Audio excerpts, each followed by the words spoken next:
Este domingo é o domingo da Epifania do Senhor, solenidade da Epifania. É festa grande, meus irmãos, é festa grande. Eu já tive ocasião de lhes explicar que a solenidade, que a festa do Natal não é um dia só, é um tempo, o tempo do Natal. E este tempo é composto por 5 festas. A festa do nascimento de Jesus, no dia 25 de dezembro. A festa da Sagrada Família, no domingo entre 25 e 1º de janeiro. Quando não há domingo, como neste ano passado, a festa da Sagrada Família fica na sexta-feira, dia 30 de dezembro. Celebramos no dia 30 de dezembro.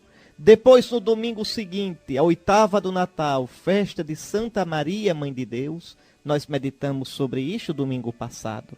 Eu lhe expliquei. E agora a festa da Epifania. O dia correto desta festa é 6 de janeiro, a famosa festa de Reis. Mas no Brasil, os bispos colocaram, de acordo com a Santa Sé, esta festa no domingo, entre o dia 2 e o dia 8 de janeiro. Para quê? Para que se possa ter um maior número de pessoas na Santa Missa. E no domingo seguinte, a festa do batismo do Senhor. Então, 5 festas. Este ano, a festa do batismo do Senhor será celebrada amanhã. Por quê? Porque caiu muito tarde. Esse ano, veja, a Epifania caiu no dia 8, na pontinha mesmo. A Epifania no domingo, entre 2 e 8 de janeiro. E esse ano caiu no 8. Então, a festa do batismo do Senhor foi antecipada de domingo que vem para amanhã, segunda-feira. Então, 5 festas. Todas as 5 festas celebram uma coisa só. A vinda, a manifestação, a chegada, o aparecimento de Jesus, do Filho de Deus, na nossa carne mortal. Mas hoje é a solenidade da Epifania do Senhor. E olhe, viu? É uma das festas mais importantes do ano litúrgico. Você sabe, essa festa é chamada aqui no Brasil, pelos antigos, de festa de Reis, porque no Evangelho se escuta a visita dos magos a Nosso Senhor. O que significa a palavra Epifania? Os antigos, no tempo que a sociedade era cristã, quem nascia no tempo da Epifania podia se preparar, que o nome ia ser Epifânio. Maria Epifânia, Dona Epifânia, seu Epifânio. Por quê? É melhor Epifânio do que uns nomes esquisitos, estrangeiros que botam no povo hoje. Que quando o bispo vai crismar, chega se benze com os nomes que escuta. Eram nomes cristãos. Cristãos. Antigamente, quem nascia por esses dias, o nome era Epifânio, por causa da Epifania. A palavra Epifania significa manifestação. E por quê? Porque o Cristo se manifestou aos pastores que eram judeus em Belém. E hoje se manifesta aos pagãos, representados pelos magos. Que coisa linda! Que menininho danado esse que nasceu em Belém. A luz dele reflete tanto, brilha tanto, que atrai de longe os magos. E nesses magos pagãos que vêm, sou eu, é você, são todos os povos que não eram judeus, que não conheciam o Deus verdadeiro, que vêm adorar o menino. É este o sentido. O Senhor veio para os judeus que já estavam próximos de Deus, já conheciam a lei de Deus do Antigo Testamento, já prestavam culto ao verdadeiro Deus. Mas agora, esse menininho, fazendo a luz dele brilhar para os pagãos, veja, atrai todos os povos, os que estavam longe. E aqui estamos nós. Se eu hoje sou cristão, se eu hoje não sou mais pagão, se eu hoje conheço o Deus verdadeiro, se você conhece o Deus verdadeiro, é porque a luz bendita desse menino santo brilhou para nós. Então, querido irmão, querida irmã, naqueles magos nós estamos representados. Somos nós que adoramos o menino. Isso aparece muito bonito nas cartas de São Paulo. Eu vou lhe dar aqui 2 citações para você dar uma olhadinha. Efésios capítulo 2, versículos 8 ao 22. E Efésios capítulo 1, versículos 3 a 14. São Paulo fala em nós. Veja, quem são esses nós? A nós que estávamos perto, a nós que tínhamos recebido a promessa. São Paulo está falando aqui dos judeus. Ele era judeu e se tornou cristão. Depois ele diz, e vós que estavais longe. Quem são esses vós? Os cristãos, que antes eram pagãos e estavam longe. Então, por isso que se diz também, Cristo é a pedra angular. Ele une as duas partes do arco num arco só. Ele une o que antes era oposto. Ele une judeus e pagãos no novo povo de Deus. Ele veio para cumprir as promessas de Deus aos judeus e veio para atrair os pagãos. Que coisa mais bonita. Em Cristo, como pedra de amarração, pedra angular, os dois braços do arco, meus irmãos, eu repito, judeus e pagãos se encontram e recebem a salvação. Agora a salvação não é dada segundo a carne. Agora, para ser povo de Deus, não é nascer numa raça, nascer na raça judaica. Não, não. Agora é crer em Jesus. Crer que Jesus é o Messias, receber o batismo e fazer parte do povo de Deus. Eu vou dar mais 2 textos para você ler e para você ver essas coisas que eu estou dizendo. Efésios, capítulo 2, versículos 19 ao 22. E Romanos, capítulo 10, versículos 11 ao 12. Pois bem, vale a pena dar uma lidazinha nesses textos. Então veja, eu já lhe coloquei 4 textos. Deixa eu colocar novamente. Efésios capítulo 2, versículos 8 ao 22. Efésios capítulo 1, versículos 3 ao 14. Efésios capítulo 2, versículos 19 ao 22. E Romanos capítulo 10, versículos 11 ao 12. Pois olhe, por todos estes motivos, os cristãos de origem pagã, e eu repito, esse é o nosso caso. Eu era para ser pagão. O Dudu aqui era para ser pagão. Está dançando um torezinho como índio, ou está num batuquezinho, num terreiro, veja, da raça negra. Então, eu era para estar adorando os deuses dos celtas. Nós somos, por geração, por raça, por ascendência, pagãos. Mas graças a Deus, porque a luz desse menino brilhou, o evangelho chegou até nós. O evangelho foi pregado no mundo e nossos antepassados se converteram. E a gente deve agradecer a Deus, porque nossos antepassados abandonaram os ídolos da religião celta, os ídolos da religião dos índios, os ídolos dos negros africanos, vejam, e abraçaram o único Deus verdadeiro, o Deus e Pai revelado por nosso Senhor Jesus Cristo. Hoje a festa é nossa. Hoje toda a terra, toda a gente viu a salvação do nosso Deus. É por isso que hoje nós celebramos a nossa vocação. Cristo nos atraiu com a luz da sua estrela. Ele se revelou a nós como luz, luz para iluminar as nações. Olha os pagãos. E guia, glória de Israel, teu povo. Olha os judeus. Agora sim, pagãos e judeus em Cristo encontram a salvação. É o que diz a oração inicial da missa de hoje. Ó Deus, que hoje revelastes o vosso Filho às nações, guiando-as pela estrela. Concedei aos vossos servos, que já vos conhecem pela fé, contemplar-vos um dia, face a face no céu. Isso, Senhor, isto mesmo. Que a luz que brilhou neste menino, nós possamos contemplá-la eternamente no céu. Uma coisa interessante, só para você saber também, é que a liturgia da igreja sempre ligou a festa de hoje com 2 outros acontecimentos. A liturgia liga a Epifania com o batismo do Senhor e as bodas de Caná. Você pode dizer, mas por quê? Por que, Dom Henrique? O que é que essas 3 festas têm em comum? As 3 manifestam a glória do menino que nasceu em Belém. Quer ver? Na Epifania, os magos vêm de longe. Vimos a estrela dele no Oriente e viemos para adorá-lo. Vimos a luz desse menino e viemos para adorá-lo. É a Epifania. Mas veja no batismo do Senhor. O Pai o apresenta a Israel. Este é o meu filho bem-amado, no qual eu pus o meu bem-querer.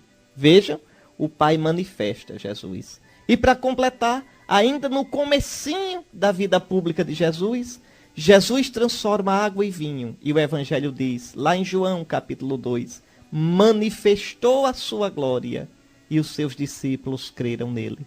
Então, essas três festas, a Epifania, as bodas de Caná, o batismo do Senhor, essas três festas, três acontecimentos estão unidos e a igreja hoje recorda os três com gratidão a Deus.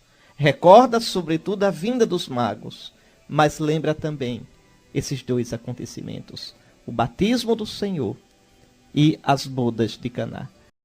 Epifania do Senhor, manifestação do Senhor a todos os povos da terra. Eis que veio o Senhor dos senhores, em suas mãos o poder e a realeza. Toda a terra, toda a gente viu a salvação do nosso Deus. Vamos ouvir a primeira leitura de hoje que vai falar exatamente disso. O profeta vai sonhar com o dia em que de Jerusalém vai sair a luz que atrairá todos os povos. É Jesus, nosso Senhor. Escutem que coisa linda, que sonho lindo de Deus. A humanidade toda conheceu o Salvador. É um sonho. O profeta imagina quando o Messias viesse. E o Messias, com a sua luz bendita, não só iluminaria Israel, mas iluminaria a humanidade toda. Aí o Messias olha para Jerusalém, e Jerusalém, viu, querido irmão, é imagem da igreja. Jerusalém, o templo, tudo isso, Israel, tudo isto é imagem da igreja. Pois escute essa leitura, porque é Deus, pela boca do profeta, mostrando o futuro glorioso de Jerusalém. Olha a gente aqui em Sergipe falando em Jerusalém. Olha a gente adorando o Deus que os judeus adoravam.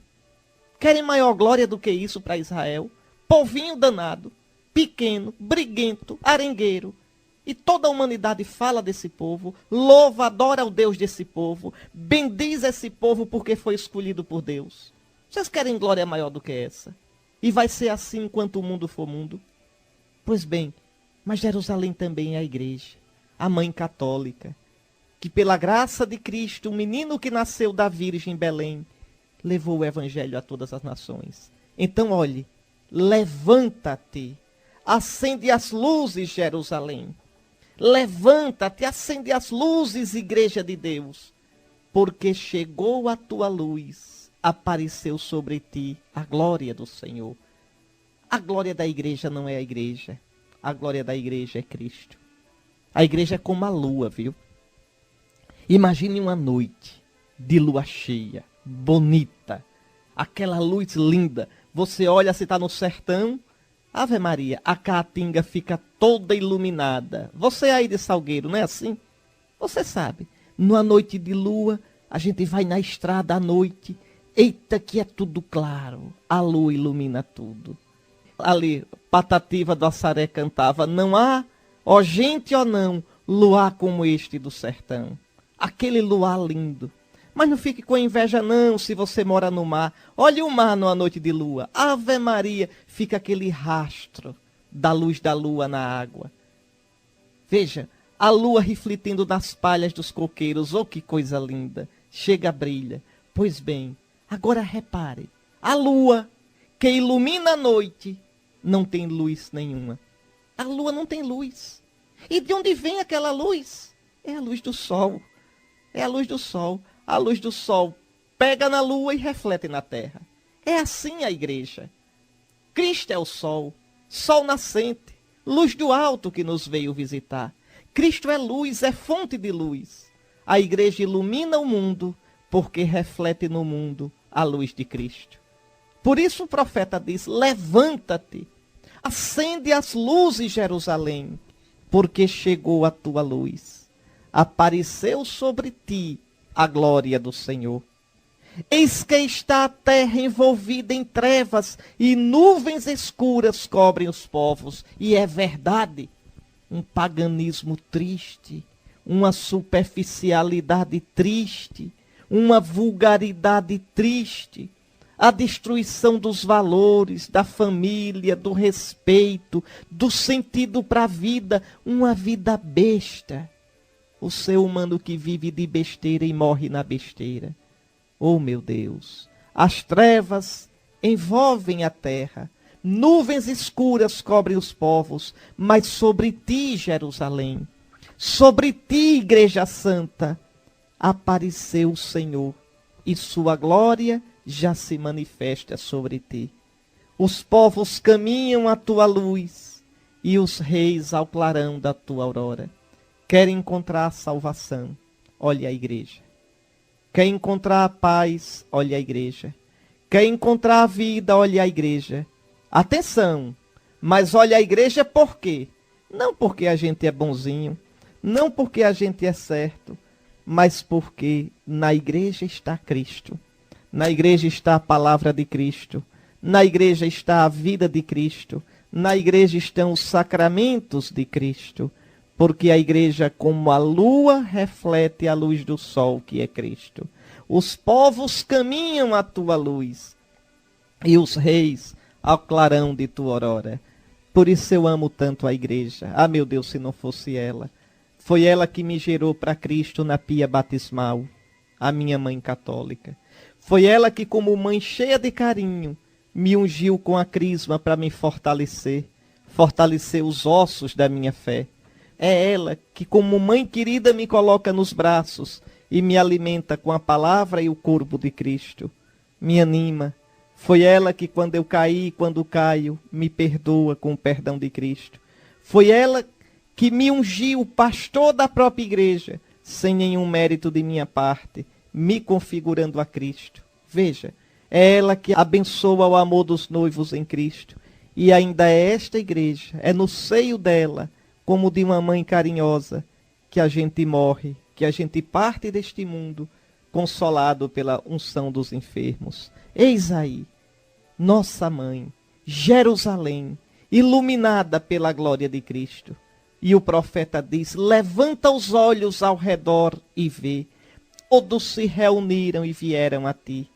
Teus filhos vêm chegando de longe com tuas filhas, carregadas nos braços.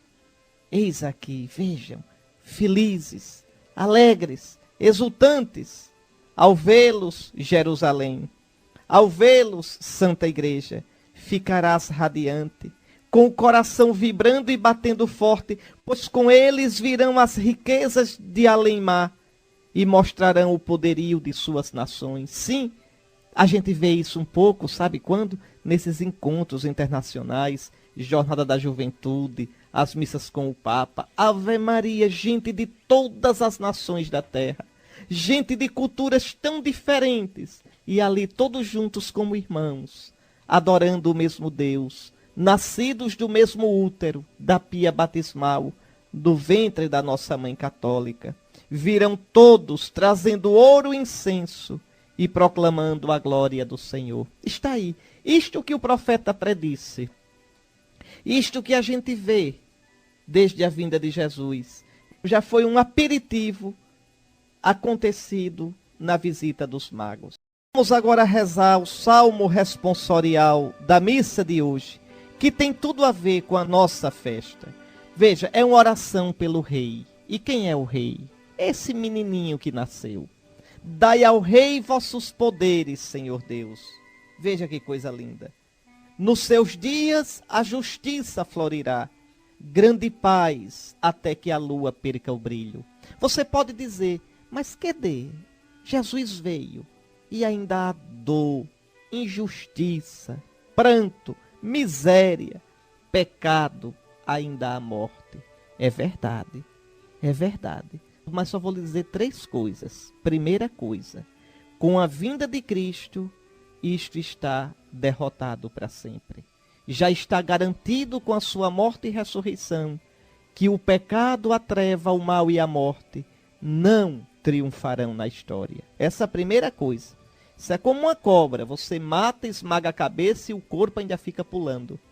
E eu estava vendo na televisão, fiquei besta de ver. Quando arrancar a cabeça de uma cobra, não coloque a mão junto dela, mesmo sem cabeça. Porque por 1h30, por reflexo, ela ainda pode te dar uma dentada e te envenenar. Só a cabeça sem o corpo. Pois é assim o mal do mundo. Lembra da serpente do Gênesis? Lembra da serpente e o dragão do Apocalipse? Pois é, a cabeça foi arrancada, mas que ainda morde, morde. Que a cauda ainda balança e chocalha, balança. Então, primeira coisa é isso. Segunda coisa, a vitória que Cristo conquistou, você já pode experimentá-la agora, se abrir para Ele. À medida em que você vai se abrindo para Cristo, à medida em que o mundo for se abrindo para Cristo, ele vai experimentando essa vitória. Agora, se fecha, não aparece essa vitória.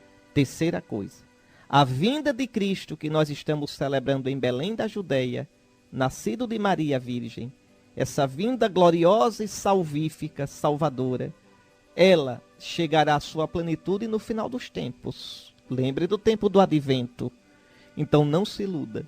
Quando Cristo, nossa vida, aparecer em glória, a salvação que ele trouxe manifestar-se-á plenamente. Aí sim, o lobo e o cordeiro deitar-se-ão juntos. O leão e o carneiro pastarão no mesmo pasto. Porque leão não comerá mais carne, não matará mais. É isso que a Bíblia quer dizer. Não haverá mais morte.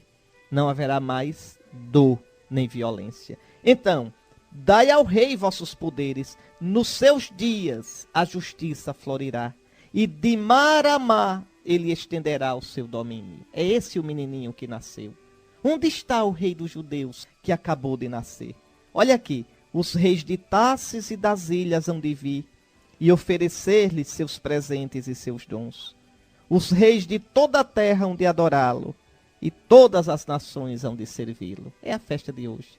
Nos magos, os povos todos do universo estão representados para adorar o menino que nasceu, o Deus nascido da Virgem.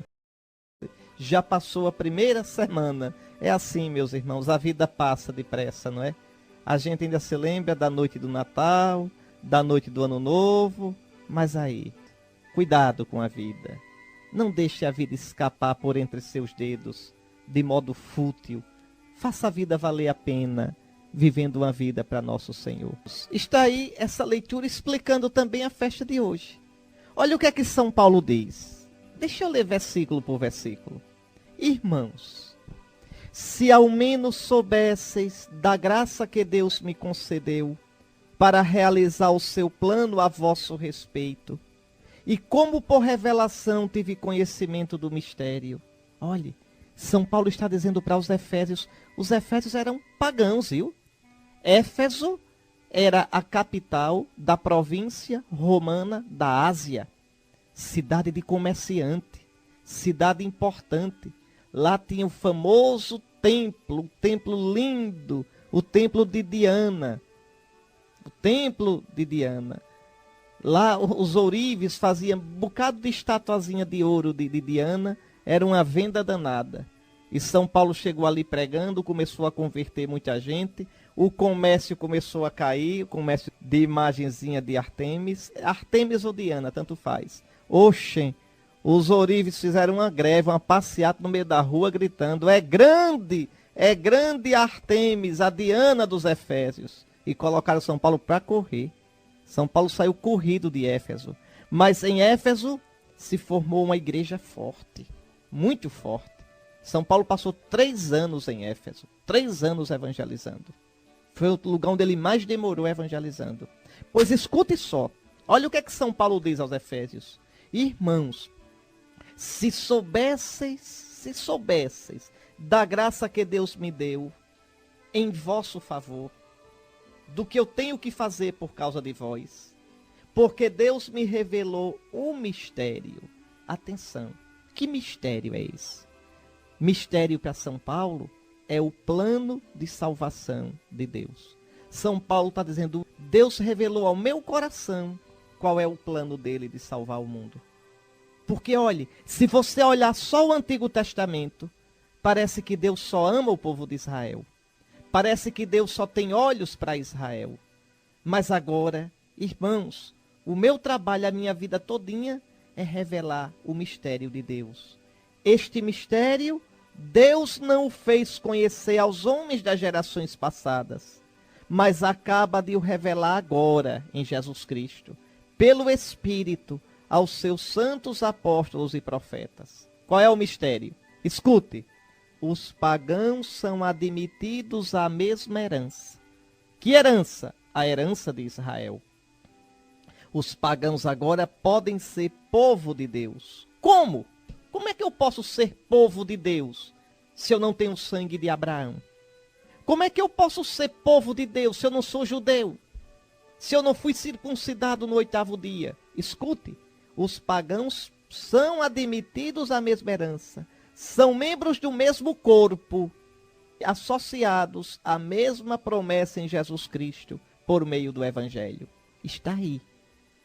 Se você crê em Jesus, e se for batizado no Espírito Santo de Jesus, você agora faz parte do corpo de Cristo, do corpo de Jesus. Você agora é membro de Cristo, você agora pela Eucaristia é concorpóreo com Cristo, é co-sanguíneo de Cristo, no mesmo Espírito Santo de Cristo. Você agora, apesar de por raça ser pagão, você agora não é mais pagão. É membro do povo de Deus. É herdeiro da aliança e das promessas do Senhor. Agora, você não é mais estrangeiro, não é mais órfão diante de Deus. Não é mais inimigo de Deus. Vejam, é a nossa alegria hoje, quando os magos, de longe, quando os magos que eram pagãos, idólatras, vêm de longe para adorar o menino.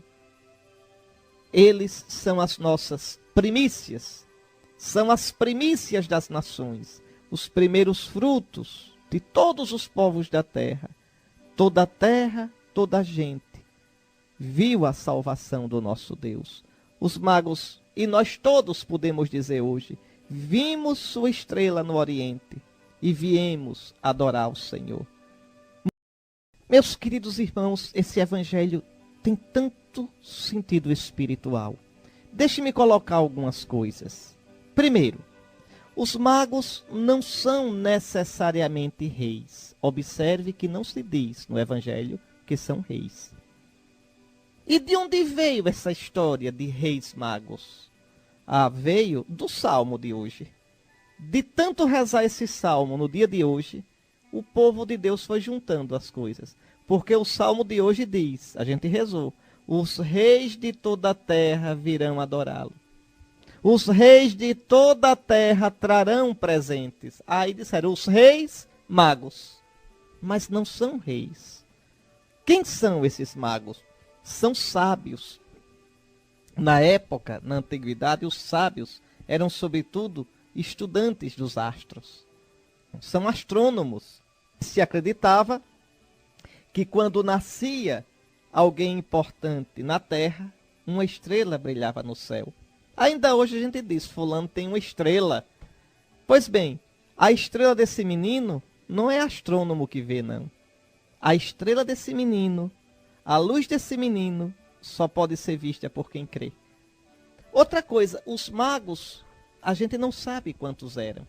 Segundo a antiga tradição dos orientais, etíopes, coptas, eram 12.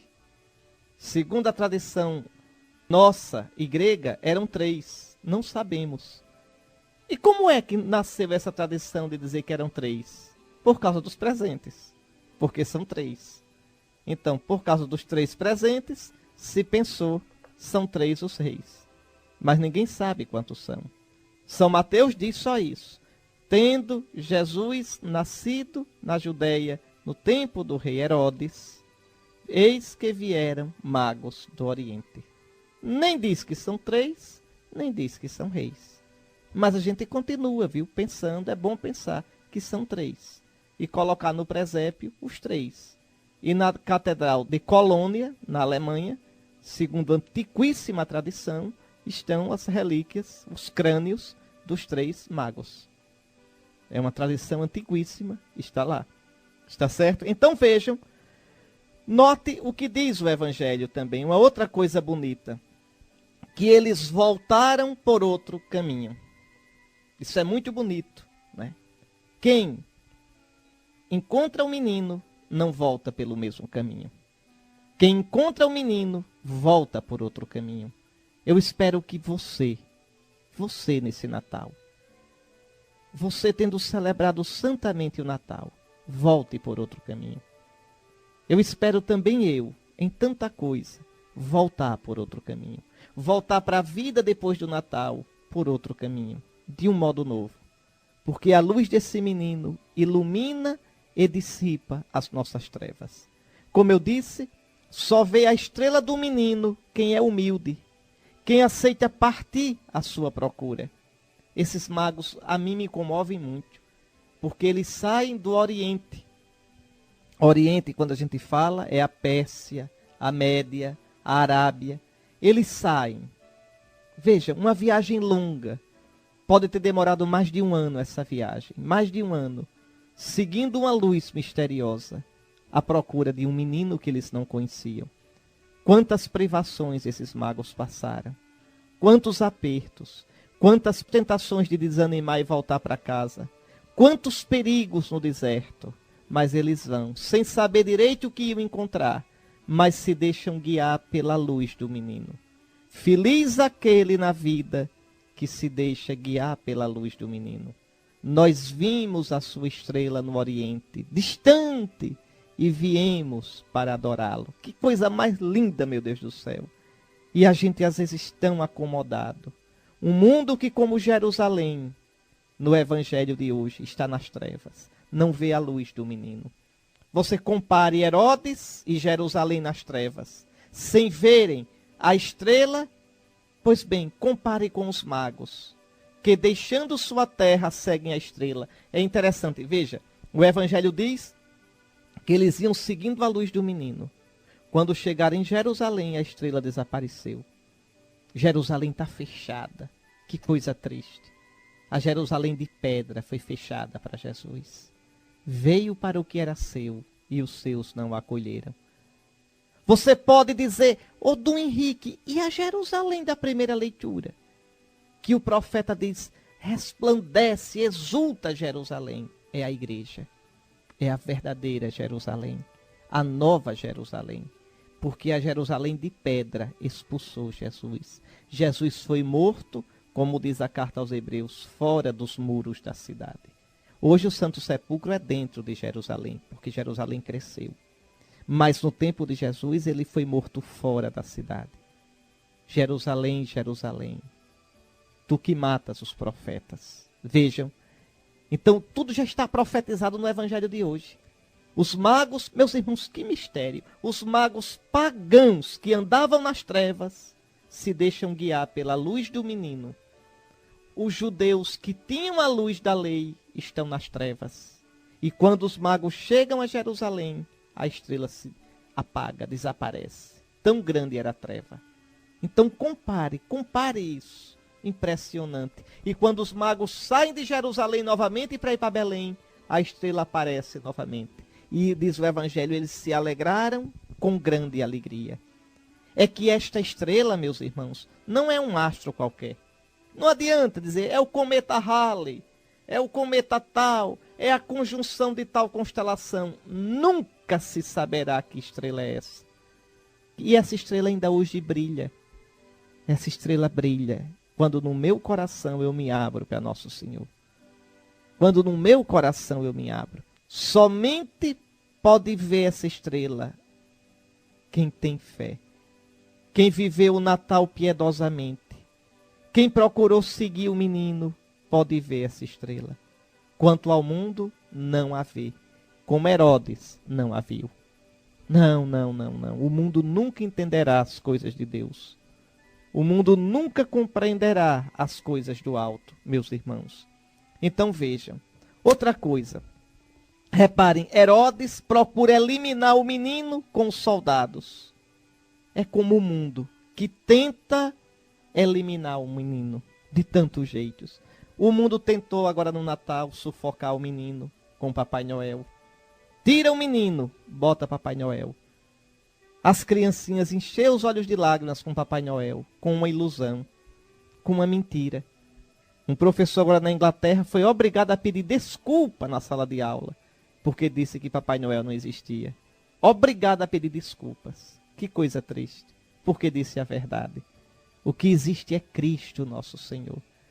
Um mundo que quer viver da alegria na ilusão, alegria na mentira, alegria na ficção, no engano. Existe alegria para o mundo, meus irmãos, existe. Existe alegria e esperança para as nossas crianças. Existe alegria para quem está triste. Existe alegria para quem neste Natal está com uma doença grave. Existe alegria para quem está vendo o familiar seu sofrendo nesse Natal, às vezes às portas da morte. Existe alegria para quem está passando o Natal aperreado, injustiçado, desempregado, doente. Existe alegria. Existe alegria para quem está passando o Natal ferido de coração. Mas essa alegria não vem de Papai Noel. Essa alegria é Jesus, nosso Senhor. Ele é o presente de Deus. Ele é o futuro certo e garantido que Deus nos abre. Ele é minha cura. Ele é minha honra. Ele é minha dignidade. Ele é a paz da minha consciência. Ele é a certeza da minha vida. Ele é a minha ressurreição eterna. Então, Herodes ainda hoje está vivo e quer sufocar o menino com o consumismo, com a imoralidade, com o mundo sem Deus. Vejam, com carnavais em época e fora de época, que alienam, nos quais se pula, para nada, para esquecer a vida. Um momento de euforia por nada. Como é diferente da alegria verdadeira.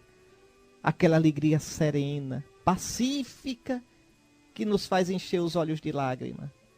Porque nos faz saber que Deus está conosco. Que nós somos amados. Que a vida tem sentido. Pois bem, Herodes tentou sufocar o menino. Como o mundo de hoje tenta. Uma outra coisa bonita, os magos oferecem seus dons ao menino. Oferece ouro, porque o menino é rei. Oferece incenso, porque o menino é Deus. Oferece mirra, escura, perfumada e amarga, porque o menino vai morrer e será ungido o seu cadáver. Ouro para o rei, incenso para o Deus. Mirra para o Deus e rei que morrerá por nós. Eis aqui. Muito bem, querido irmão, querida irmã, os magos vieram de longe, adoraram o menino e lhe ofereceram presentes. Que presente você vai dar ao menino? Que presente você dá no Natal? Os orientais, olha, quando eu falar aqui oriental, viu? Deixa eu só explicar uma coisa. Não estou falando no Japão, na China, não. Orientais aqui, você tem que pensar o seguinte, o cristianismo nasceu no Império Romano. Então, Oriente para a gente é o Oriente do antigo Império Romano. É o quê? O Oriente Médio. Oriente aqui é o Irã. Oriente aqui, hoje em dia, são os gregos. Oriente aqui é o Oriente Médio, o norte da África. São os cristãos daquela região. E o Ocidente são os cristãos da Europa Ocidental, os cristãos da América Latina, os cristãos ligados a Roma, à cultura romana. Então era assim. Pois bem, os cristãos do Oriente, os cristãos de língua grega, hoje na liturgia cantam assim. Repare que coisa. Ó Cristo, que podemos oferecer-vos por vos terdes manifestado sobre a terra na nossa humanidade. Com efeito, cada uma das vossas criaturas exprime a sua ação de graças e a vós traz os anjos, o seu canto, o céu, uma estrela, os magos, os seus dons, os pastores, a admiração, a terra, uma gruta, o deserto, uma manjedoura, e nós, uma Virgem Mãe. Oferecemos alguém da nossa raça.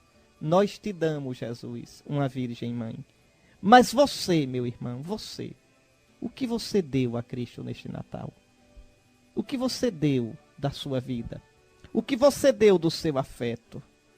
Que presente, Senhor, poderia eu hoje depor aos teus pés, como minha homenagem e minha adoração? Está aí. Esta pergunta a gente deve fazer, viu? Deve fazer para a gente e deve fazer também em família. Nossa família, o que pode dar ao nosso Salvador neste tempo de Natal? Muito bem, meus irmãos, eu vou terminando por aqui. Lembre, amanhã é festa do batismo do Senhor. Esse Jesus que apareceu para nós na festa de amanhã, o Pai o apresenta. Este é o meu filho amado. Está certo? Amanhã termina o tempo do Natal, com a festa do batismo do Senhor. E começa o tempo comum, o tempo verde, mas passa depressa a vida. Ave Maria, o tempo verde que lembra a esperança de quem conhece Jesus. Queridos irmãos, estamos terminando. Eu desejo uma santa solenidade da Epifania para vocês. Amanhã termina o tempo do Natal. Que a luz do menino permaneça no seu coração e ilumine todos os dias deste 2012. E a você e a todos aqueles que escutam agora, abençoe-vos o Deus Todo-Poderoso, Pai, Filho e Espírito Santo. Amém.